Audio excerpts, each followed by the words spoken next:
आशा है कि आप अच्छे होंगे, आपका दिन खुशी से बीते। इसी के साथ हम इस वीडियो को शुभारंभ करते हैं।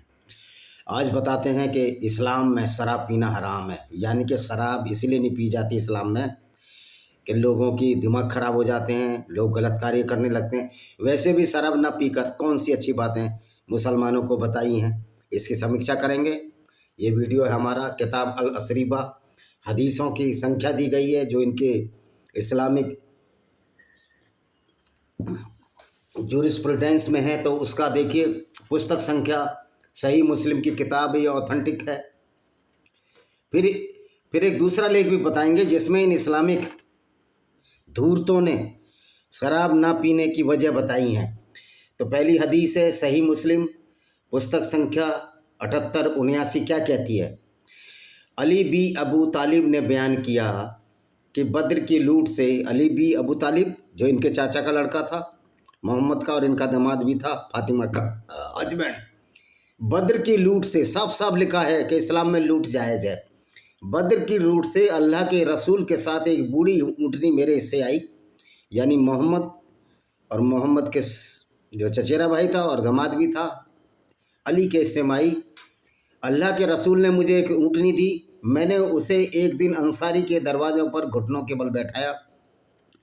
अंसारी वो मुसलमान जो कि सबसे पहले मदीना में मुसलमान बने, मदीना के रहने वाले थे। कि ये अंसारी जो भारत में लिखते हैं, एक वकील तो जो बिलासपुर में, वो कह रहा हम अंसार के रहने वाले थे, इनको ABCD नहीं आती इस्लाम की। और उस पर इदखिर एक प्रकार की घास ले जाना चाहता था ताकि उसे बेच सकूं।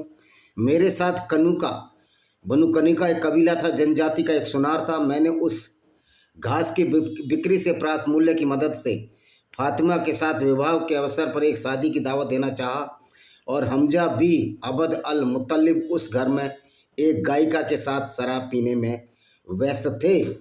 ये सारे के सारे मोहम्मद के रिश्तेदार थे जो उनके लिए गा रही थी। उसने कहा हमजा मोटी ऊँटनियों को काटने के लिए उठो। मैंने इब्न सिहाब से पूछा क्या उसने कुबड़ से कुछ निकाला था? उसने कहा उसने कुबड़ को ही काट दिया। इब्न सिहाब ने अली से कहा, उन्होंने कहा मैंने भयानक दृश्य देखा, इससे मैं हैरान हो गया और मैं अल्लाह के रसूल के पास आया, और साथ में जैद बी हरीथा भी थी, एक औरत भी थी इनके साथ। मैंने उन्हें एक खबर दी और वह जैद के साथ आए। जैद बी बिन्त हरीथा, यानी कि जैद की बेटी हरीथा। मैं उनके पास गया और हमजा के पास गए। उन्होंने उससे नाराज़गी दिखाई। हमजा ने अपनी आंख उठाई और कहा क्या तुम मेरे पिता के सेवक नहीं हो? अल्लाह के रसूल अपनी एड़ियों के बल पीछे लौट गए, क्योंकि हमजा का जो पिता था उसके ये सेवक थे, यहाँ तक कि वे उनसे दूर चले गए। अगली हदीस, यह हदीस जुरैज के अधिकार से श्रृंखला के साथ वर्णित की गई है। पुस्तक संख्या 23, हदीस ये 48 से 80 थी, अब 81 बताते हैं। यही साफ जाहिर है कि मुसलमान भी शराब पीते थे। हुसैन भी अली ने बताया, अली ने कहा बद्र के दिन युद्ध की लूट से मेरे हिस्से में एक ऊँटनी आई। अल्लाह के रसूल ने मुझे उस दिन खुम्स, अल्लाह और रसूल के आरक्षित 5वां हिस्सा, ये मैंने पहले ही बताया था, अल्लाह और उसके रसूल के लिए 5वां हिस्सा लूट में रहता था कि अल्लाह भी लूट में शामिल है, और एक ऊँटनी दी। जब मैंने अल्लाह के रसूल की बेटी फातिमा के साथ अपनी शादी को पूरा करने का मन बना लिया तो मैंने कनुका जनजाति के एक सुनार को अपने साथ चलने के लिए मना लिया ताकि हम इदखिर ला सकें। इदखिर एक घास होती है जो कि ऊँट को खिलाई जाती है, और उसको सुनारों को बेच सकें। इस तरह मैं अपनी शादी की दावत का प्रबंध कर सकूं। जब मैं सामान, पहले कोई करेंसी तो होती नहीं थी, पहले मैं जब सामान यानी बिछौने, बोरे और रस्सियां व्यवस्थित कर रहा था, मेरी 2 ऊँटनियाँ एक अंसार व्यक्ति के मकान के किनारे बैठी हुई थी। मैंने विभिन्न उपकरण किए और आश्चर्यचकित होकर देखा कि उनके कुबर काट दिए गए थे और उनके कूले काट दिए गए थे, उनके जिगर निकाल लिए गए थे, यानी कि मरने की हालत में थी। मैं उनकी दुर्दशा देखकर खुद से रोक नहीं सका। मैंने कहा यह किसने किया है? उसने कहा हमजा भी अब्दुल मुत्तलिब ने यह किया है, और वह इस घर में कुछ अंसार के साथ नशे में धुत है, और उसके साथियों के सामने एक लड़की गा रही थी। उसने अपने गीत में कहा, हे हमजा उठो और इन नंगी ऊँटनियों पर हमला करो।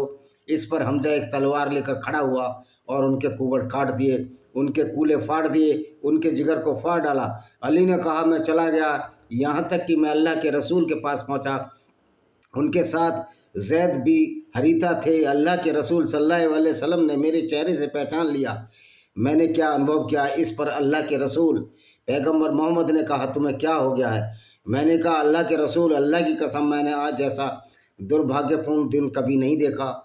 हमजा ने मेरी ऊँटनियों पर अत्याचार किया और उनके कुबड़ काट दिए, उनके कूल्हे फाड़ दिए हैं। वह कुछ शराबियों के साथ एक घर में है। यह सुनकर अल्लाह के रसूल सल्लल्लाहु अलैहि वसल्लम ने उसका लबादा मंगवाया और उसे पहनकर वह आगे बढ़ गया। मैं और जैद भी हरित उसके पीछे पीछे चले, जब तक कि उस घर के दरवाजे पर नहीं पहुंच गया जिसमें हमजा था। उसे पवित्र पैगंबर अनुमति मांगी, जो उन्होंने उसे दी। वे सभी नशे में थे। अल्लाह के रसूल सल्लल्लाहु अलैहि वसल्लम ने हमजा को उसके किए के लिए फटकारना शुरू कर दिया। उसने एक नज़र अल्लाह के रसूल की तरफ डाली, फिर अपने घुटनों की तरफ देखा और फिर नज़रें उठाकर अपनी कमर की तरफ देखा और फिर अपनी नज़रें उठाकर अपना चेहरा देखा। फिर हमजा ने कहा तुम मेरे बाप के गुलाम के अलावा कुछ हो। अल्लाह के रसूल को मालूम हो गया वह नशे में है। इस तरह वह अपनी एड़ियों पर पलटे और बाहर निकल गए। हम भी उनके साथ निकल आए। तो ये देखिए, ये इस तरह की चीज़ है। अब देखिए शराब के बारे में, शराब सारे पीते थे। अनस बी मलिक ने बयान किया, पुस्तक संख्या 23, हदीस संख्या 4882 क्या कहती है। अनस बी मलिक ने बयान किया, मैं उस दिन अबू तला के घर में कुछ लोगों का प्याला वाला था जिस दिन शराब हराम थी। जब उद्घोषक ने घोषणा की तब उसकी शराब सूखी खजूर या ताज़ी खजूर से तैयार की गई थी। अबू तला ने मुझसे कहा बाहर जाओ, पता लगाओ क्या घोषणा है। मैं बाहर गया कि एक उद्घोषक ये घोषणा कर रहा है, देखो शराब को हराम घोषित कर दिया गया है। उसने कहा शराब मदीना की गलियों में फैला दी गई और ख़राब हो गई। अबू तला ने मुझसे कहा बाहर जाओ और इसे गिरा दो। मैंने इसे गिरा दिया। यानी शराब सारे पीते थे पहले। क्यों हराम हुई उसको मैं बताऊंगा बाद में। उन्होंने कहा कि उनमें से कुछ ने कहा ऐसे और ऐसे मारे गए, ऐसे और ऐसे मारे गए, क्योंकि शराब उनके पेट में थी। उन्होंने कहा मुझे नहीं पता यह अनस द्वारा प्रारंभिक प्रसारित कथन है या किसी और ने।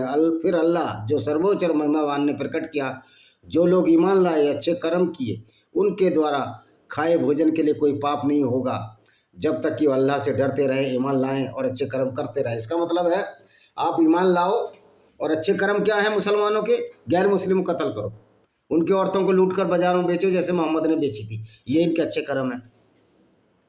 पुस्तक संख्या 23, ये सही मुस्लिम चल रही है सारी, 3883।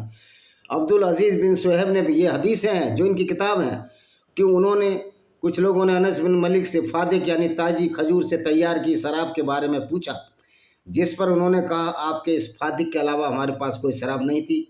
यह केवल वही फादिक है जिसे मैं, अबू तला, अबू अय्यूब, अल्लाह के रसूल के साथियों में से कुछ लोगों को हमारे घर में परोसता रहा।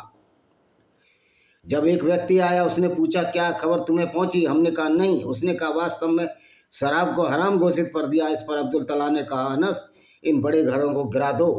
उन्होंने कथावाचक ने कहा। फिर उन्होंने कभी उसकी रुख नहीं किया और उस व्यक्ति द्वारा घोषणा के बारे में पूछा भी नहीं। अगली किताब 4884 हदीस, ये रेगुलर हदीस हैं एक के बाद एक कंटिन्यूसली।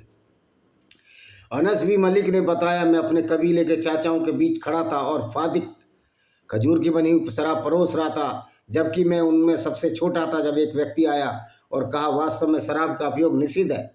उन्होंने कहा अनस इसे गिरा दो, इसलिए मैंने इसे गिरा दिया। उन्होंने में से एक सुलेमान तैमी ने कहा, उन्होंने अनस से पूछा क्या वह खजूर की शराब थी। उन्होंने कहा हाँ, ये कच्ची और पक्की खजूर से तैयार किया गया था। अबू बकर भी अनस ने कहा उन दिनों की शराब थी। सुलेमान ने कहा एक व्यक्ति ने मुझे अनस बिन मलिक से सुनाया, उन्होंने ऐसा कहा था। अनस ने बयान किया मैं अपने कबीलों के लोगों के बीच खड़ा था, उन्हें शराब परोस रहा था। बाकी वही हदीस है जो पहले बताया, लेकिन इस अंतर के साथ अबू बकर बिन अनस ने कहा, अबू बकर बिन अनस ये अबू बकर का लड़का था। अबू बकर बिन अनस, अबू बकर अनस का लड़का था। कहा यह उन दिनों की शराब थी, खजूर से तैयार। अनस वहाँ मौजूद थे और उन्होंने खंडन नहीं किया। मुअत्तमिर ने अपने पिता से रवायत की, मेरे साथ मौजूद एक व्यक्ति ने बताया उसने अनस को यह कहते सुना था कि उन दिनों यह उनकी शराब थी। ये शराब सारे पीते थे, मोहम्मद भी शराब पीता था। दूसरी हदीस 4886 पुस्तक 23 की, सारी पुस्तक 23 की चल रही है, हदीसें बढ़ती जा रही हैं। अनस बी मलिक ने बताया मैं अबू तला अबू तजाना मुआम बिन जबल को एक अंसार के समूह के बीच शराब परोस रहा था। जब एक आगंतुक हमारे पास आया और कहा कि ताज़ा खबर है, शराब के निषेध के बारे में आयतें अवतरित हुई हैं, यानी शराब नहीं पीनी, इसलिए हमने उस दिन इसे गिरा दिया और यह सूखे खजूर और ताज़े खजूर का मिश्रण था। अनस बिन मलिक ने कहा, जब खम यानी शराब को हराम घोषित कर दिया तब उसका आम शराब सूखे और खजूर और ताज़े खजूर का मिश्रण था। इससे अगले हदीस क्या कहती है? अनस बिन मलिक ने कहा, मैं अबू तला, अबू दुजाना, सुहेल बिन बैदा को एक पानी की बोतल में शराब परोस रहा था जिसमें कच्चे और ताज़े खजूर का मिश्रण था। बाकी हदीसें सारी की सारी वही हैं। अनस बिन मलिक ने कहा, अल्लाह के रसूल पर शांति, उन्हें ताज़े और खजूर और कच्चे खजूर को मिलाकर पीने से मना किया है शराब से, और जब यह शराब पर प्रतिबंध था उनका सामान्य नशा था। अनस मिल ने बताया, मैं अबू उबैदा बिन जर्रा, अबू तला, उबे बिन काब को कच्ची खजूर और ताजी खजूर से बना पेय पिला रहा था कि मेहमान आया। उसने कहा, बेशक शराब हराम कर दी गई है। इस पर अबू तला ने कहा, अनस खड़े हो जाओ, इस घड़े को तोड़ दो। मैं खड़ा हुआ और नुकीला पत्थर पकड़ा और पेट के निचले हिस्से में तब तक मारा जब तक वह टुकड़े टुकड़े नहीं हो गया। अनस बिन मलिक ने रिवायत है कि अल्लाह ने वह आयत नाजिल की, यानी ऊपर से बुलाई। अल्लाह तो है ही नहीं, नकली अल्लाह है, जिसमें अल्लाह ने शराब पीने को मना किया है। उन दिनों खजूर से बनी शराब के अलावा कोई शराब नहीं पी जाती थी। अनस ने बताया कि अल्लाह के रसूल ने खम के इस्तेमाल के बारे में पूछा जिसे सिरका तैयार किया गया है। उसने कहा, नहीं, ये निषिद्ध है, सिरका भी निषिद्ध है, शराब से सिरका भी बनाना निषिद्ध है। वाइल अल हदमी ने बताया, तारिक बिन सुवैद अल जफ़ी ने अल्लाह के रसूल रसूलुल्लाह सल्लल्लाहु अलैहि वसल्लम के शराब के बारे में पूछा। उन्होंने इसके इस्तेमाल से मना किया, इस बात पर नफरत जताई से बनाया जाना चाहिए। उन्होंने कहा, मैं इसे दवा के तौर पर तैयार करता हूँ, जिस पर आपने कहा यह कोई दवा नहीं है बल्कि एक बीमारी है। और इस्लाम से बड़ी बीमारी कोई है, ये बताओ। अबू हुरैरा से वर्णित है कि अल्लाह के रसूल सल्लल्लाहु अलैहि वसल्लम ने कहा, शराब इन दो पेड़ों खजूरों और बेल के फलों से तैयार की जाती है। ये हदीसें बता रहा हूँ इनकी। यह हदीस अबू हुरैरा के अधिकार पर विभिन्न स्रोतों के माध्यम से वर्णित की गई है।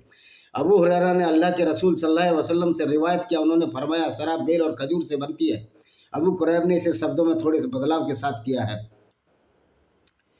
जाबिर बिन अब्दुल्ला अंसारी ने बताया कि अल्लाह के रसूल ने अंगूर, ताजे खजूर और अंगूर को एक साथ मिलाकर नवेद तैयार करने से मना किया। शराब उसमें ताजे खजूर और कच्ची खजूर के एक साथ मिलकर नवीद तैयारी को मना किया है। जाबिर बिन अब्दुल्ला ने अल्लाह के रसूल सल्लल्लाहु अलैहि वसल्लम से रिवायत किया कि उन्होंने फरमाया, नवीद तैयार करने के लिए ताजे खजूर, सूखे खजूर, अंगूर और ताजे खजूर को न मिलाया जाए। अगर किसी का नवीद नाम हो, आप समझ लेना कि शराबी नाम है इसका। जाबिर बिन अब्दुल्ला अंसारी ने बताया कि अल्लाह के रसूल उन पर शांति हो, ताज़ा खजूर को मिलाकर नवीद की तैयारी से मना किया है। तो ये इस तरह की हदीसें। अब ये शराब बंद कैसे हुई है, देखिए।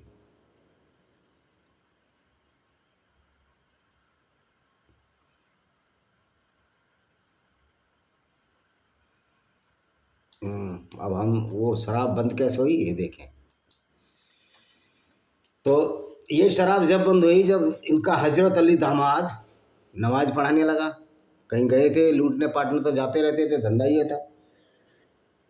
ये तो सर्टिफाइड लुटेरा था पैगंबर, और उस लूट में से 20% ये खुद रखते थे, अल्लाह और अल्लाह के रसूल का। तो अल्लाह को तो सर्टिफाइड है ही नहीं, अल्लाह तो नकली है, तो सारा हिस्सा ये रसूल का हो जाता था।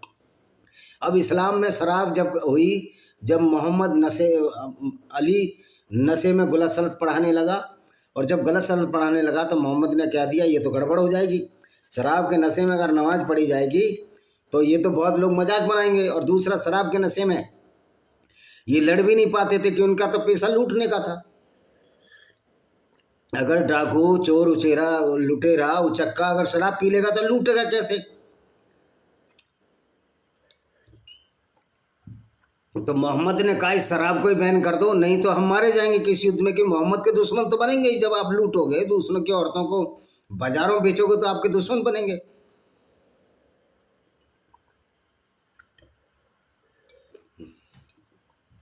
तो ये इसकी वजह थी। अब इनकी किताबें क्या कहती हैं देखो, और किस तरह ये मुल्ला जो धूर्त मौलाना है, ये बताते हैं कि मोहम्मद कितना बढ़िया आदमी था। मोहम्मद को शराब पीता था, मगाफिर नाम की। तो इस्लाम में शराब के निषेध का उल्लेख करने वाला प्राथमिक स्रोत कुरान है, चैप्टर अल बकरा की 2:219। सूरा अल बकरा चैप्टर 2 की 219 और सूरा अल माइदा 5 की 90-91 ये साफ कहती हैं कि शराब पीने से होने वाले नुकसान इसके किसी भी लाभ नहीं है। कुरान में नशे और जुए को शैतान की घृणित कृत्य बताया गया तथा विश्वासी जो इस्लाम को मानते हैं सफलता प्राप्त करने के लिए इनसे दूर रहने का आग्रह किया गया था।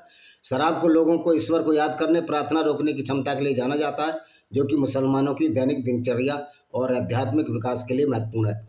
अब ये समझ में नहीं आता ये कौन सा आध्यात्मिक विकास करता था मोहम्मद। दूसरों की औरतों को लूटकर ये अपना आध्यात्मिक विकास करता था। दूसरे की औरतों को, यहूदी औरतों को ये उनके साथ बलात्कार करते थे, इनके साथ ही ये खुद करते थे, और 6 साल की औरत से शादी करके ये कौन सा आध्यात्मिक विकास करता था। मुसलमान पूरी दुनिया में नफरत फैलाकर ये मोहम्मद कहता था कि आध्यात्मिक विकास होता है, लूटने से आध्यात्मिक विकास होता है। शराब सिर्फ इसलिए नहीं पीते कि मोहम्मद ये कई बार लड़ाई में हारने की संभावना थी और लूटपाट में इनकी अक्षमता साबित होती थी, इसलिए शराब रोकी गई। क्योंकि बाकी इस्लाम में तो एक भी अच्छा ही बता दो मुझे। मैं कहता हूँ वो शराबी ज़्यादा अच्छा है किसी भी इस्लाम के मानने वालों से, जो किसी की औरतों को नहीं लूट ला, किसी को औरतों के साथ बलात्कार नहीं करता, छोटी बच्चियों के साथ शादी नहीं करता। ऐसा शराबी मोहम्मद से लाख गुना अच्छा है। उसके कुछ उसूल हैं दुनिया के लिए। अगर कोई व्यक्ति शराब पीकर अपने में मस्त है तो किसी का नुकसान नहीं पहुंचता, तो मोहम्मद से लाख गुना अच्छा है। ये मोहम्मद ने तो हर काम ऐसा किया जिससे दूसरों को नुकसान पहुंचे, दूसरों को पर पीड़क, दूसरों की पीड़ा देने में ये आनंद वाला व्यक्ति था, जिसको कि मोहम्मद के नाम से बोलते हैं। तो ये पर पीड़क था, दूसरों की औरतों को लूटता, उनको बाजारों में बेचता। इस तरह के पैगंबर होते हैं। अच्छा जी, इनका आध्यात्मिक विकास तो मैंने बता दिया किस तरह का आध्यात्मिक विकास। अध्यात्म नाम का तो कोई इस्लाम जानता ही नहीं है। अध्यात्म तो ये कहता है किसी जीव की हत्या न करो, और तुम्हारा अल्लाह कहता है कि भाव मेरे नाम पर, मांस खाओ खूब और खून मेरे नाम पर भाव। इसलिए तो खून को बहा देते हैं मुसलमान कि वो अल्लाह को सीधा चला जाता है।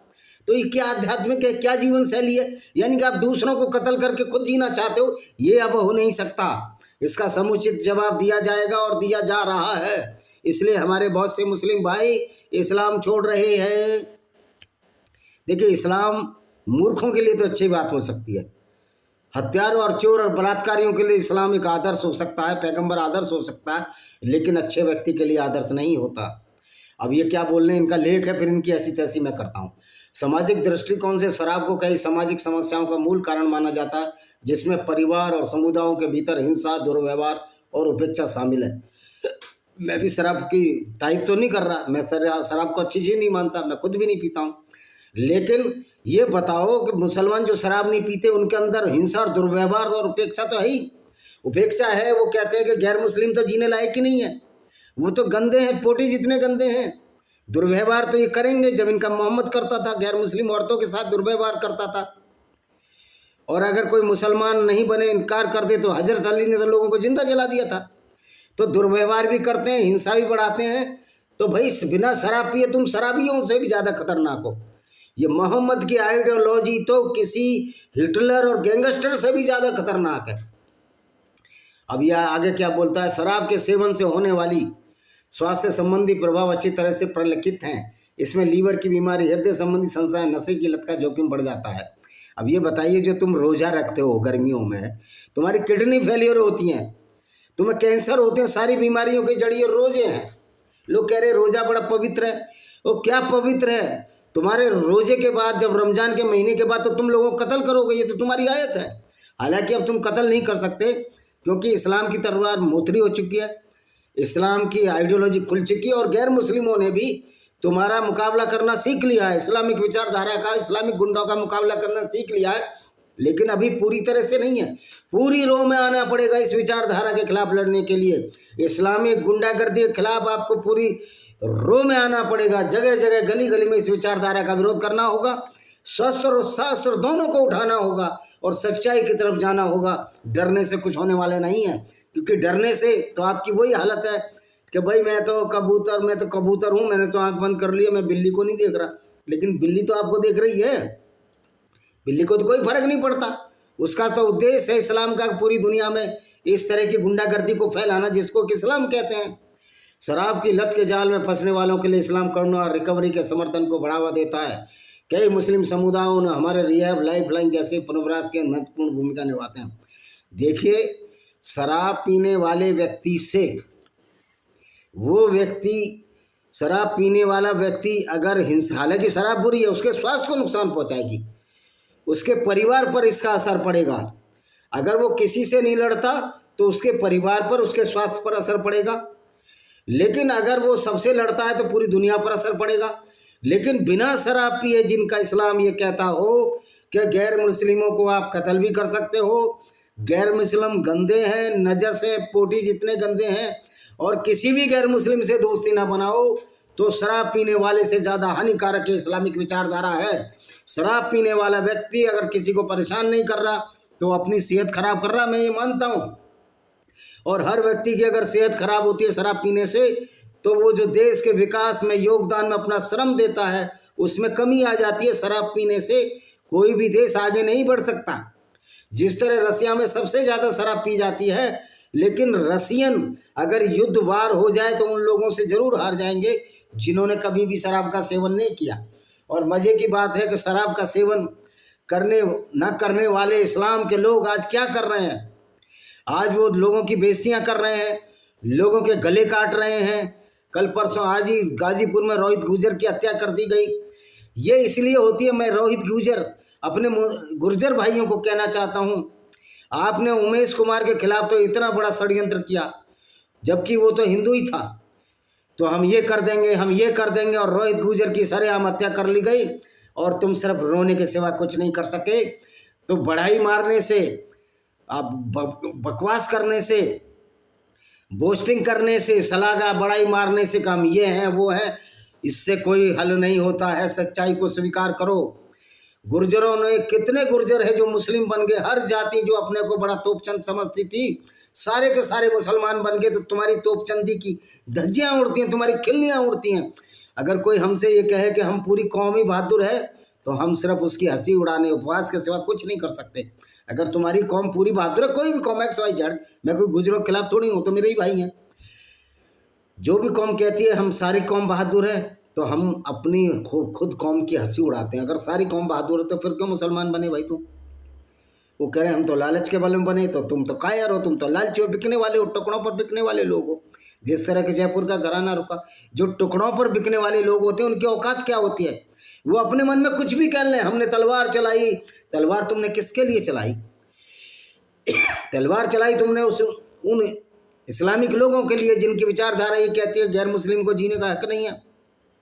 तो तुम जैसे गद्दारों से हम क्या करें? तुम्हारे तो दिमाग सड़े हुए लोग हैं। जब सड़े हुए दिमाग होते हैं वो पागल होते हैं, और पागलों से बहस करने का कोई फायदा नहीं। बाकी हमें तो हंसी आती है जब अपने आप को बहादुर डिक्लेयर करते हो आप लोग। तो मोहम्मद भी शराब पीते थे। एक बार मोहम्मद जब मारिया अल-किबतिया के पास उसकी पत्नी हफ्सा, जो मोहम्मद की पत्नी थी, उसको उसके बाप के घर भगाकर, और मारिया अल-किबतिया जो ईसाई औरत थी उसके साथ इंटरकोर्स करने लगे छिपकर। उनके मुंह से बदबू आ रही थी, तो उन्होंने कहा मैंने मगाफिर किया है मारिया अल-किबतिया के साथ। मगाफिर एक तरह की शराब थी, जैसे फदिक है। तो ये सारे के सारे शराब पीते थे। वजह, सवाल यह है कि इस्लाम में शराब छोड़कर कौन से अच्छे काम बताएं? इस्लाम में तो दूसरों को कत्ल, दूसरों को मारना, यही तो बताया है। तो फिर शराब छोड़ने से भी क्या फ़ायदा हुआ? तो आप तो और ज़्यादा बदमाश हो गए। शराब छोड़ने के बाद तो आपको नशा ही नहीं होगा, तो आप तो ज़िंदगी भर औरतें लूटते रहे, उनको बाज़ारों में बेचते रहे, और यही काम आज तक सेक्स स्लेवरी सऊदी अरब में भी होती है। और अजहर यूनिवर्सिटी की जो प्रोफेसर है, एक मुस्लिम प्रोफेसर है, वो कहती है, मैंने किसी किताब में इसका जिक्र दिया है, शायद इसी किताब में ही पढ़ी है, विनेमस fangs of cobra by Vijay Kumar Pal, या इसमें होगा लेमेंट ऑफ सिंजार। अब 10-11 किताबें याद नहीं रहता। Tears of Yazidi women by Vijay Kumar Pal, या इसमें पढ़ लीजिए, शायद इसमें होगा black dots of terrorism by Vijay Kumar Pal. ये सारी किताबें अमेजॉन फ्लिपकार्ट पर हैं। उसमें मैंने कहा कि मोहम्मद की पत्नी बोली कि आपके मुंह से बदबू आ रही है। कह रहे मैंने तो मगाफिर पिया है। और हफ्सा ने पकड़ लिया। फिर मोहम्मद ने आयत उतार दी कि मोहम्मद चाहे जिस मर्जी से इंटरकोर्स कर सकता है, वो तो पैगंबर है। यानी लूटपाट भी करे, औरतों को बाजारों में बेच दे, गैर मुस्लिमों को कत्ल करने की आयतें बुलवाए अपने मन से, क्योंकि अल्लाह तो था ही नहीं। वो पैगंबर है, मैंने यानी कि इस पैगंबर की जो विचारधारा इस्लाम की, उसकी गुंडागर्दी चलती रहे और लोग विरोध भी ना करें। और ये संविधान के रक्षक जो अपने कहते हैं, जो नेता हैं, ये इस पर उंगली दांतों तले चुप्पी साध जाते हैं। मैं अखिलेश यादव से पूछना चाहता हूं, तुम किस मुंह से गंगा जमनी तहजीब की बात करते हो? ये गंगा जमनी तहजीब कब थी? जिन्होंने मंदिर सबसे ज्यादा गंगा और जमुना के मैदान में तोड़े, गंगा जमनी तहजीब हो सकती है क्या? इस्लाम किसी भी गंगा जमनी तहजीब को नहीं मानता। और जो मूर्ख राजनेता हिंदुओं को बरगला लाने की कोशिश करते हैं, गैर मुस्लिमों को बरगला लाने की कोशिश करते हैं, ऐसे लोगों से सवाल पूछो, इनको घरों से भगाओ। अगर सवाल का जवाब ना दे, प्रचार करने आए गलियों से भगाओ। क्या तुम में इतना साहस नहीं है? भगा नहीं सकते? भगाइए, ये वोटों के भिखारी हैं। तो उनकी औकात कितनी है? ज्यादातर भ्रष्ट नेता लोग नेता बन रहे हैं आजकल, और पब्लिक डर रही है। पब्लिक में वो ताकत है। हम तो चाहते हैं हमारी पुलिस और मिलिट्री ईमानदार रहे, हमारे सरकारी अफसर ईमानदार रहे, तो इनकी कोई औकात नहीं।